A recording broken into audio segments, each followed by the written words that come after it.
exposure and protective agreements. My family, my blood, surrounded me in that office, and every single one of them told me that signing was the smart move. So I signed.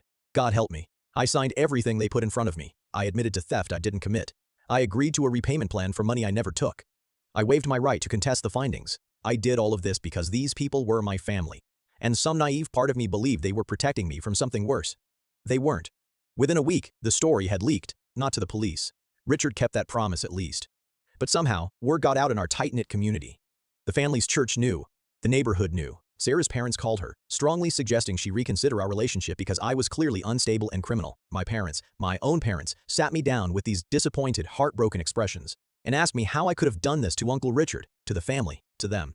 I tried to explain that I hadn't done it, that something was wrong with the whole situation, but my father shut me down. He said I'd signed a confession, that the evidence was clear, and that the least I could do was own up to it like a man instead of making excuses. My mother just cried and said she didn't raise a thief. Sarah left me 2 weeks later. She didn't even do it in person, just left a note on the apartment counter saying she couldn't be with someone she didn't trust. I don't blame her for that. I really don't. From her perspective, I'd stolen a huge amount of money and lied about it to everyone. The family's support, that careful protection Richard had promised, turned out to be a cage. They'd show up occasionally. Richard and Derek, sometimes Michelle.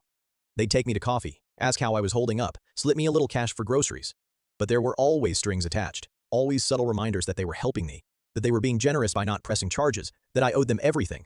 Derek got drunk one night about 2 months after it all went down, showed up at my apartment at midnight. I thought he was there to finally talk honestly, brother to brother, cousin to cousin. Instead, he told me I'd better keep my mouth shut about the internal investigation, that if I ever tried to claim innocence publicly, they'd release the signed confession to the police, and I'd be prosecuted to the fullest extent. He said it like a threat wrapped in concern, like he was doing me a favor by warning me. I couldn't find work anywhere. Every job application died the moment they called my references, the moment my previous employment came up.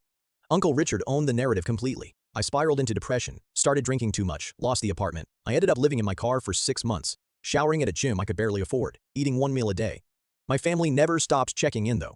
That was the cruelest part. They'd call every few weeks, ask how I was doing, occasionally invite me to family dinners where everyone would be carefully, painfully nice to me while treating me like broken glass, like I was the damaged one who needed to be handled with kid gloves.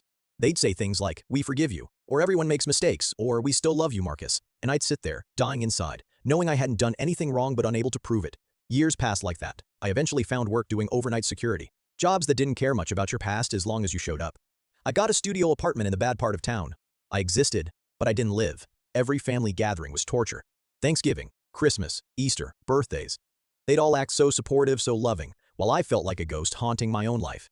I stopped dating entirely. How do you explain to someone that you're a confessed thief who's actually innocent? That your own family destroyed your reputation but still pretends to care about you? You don't. You just stay alone.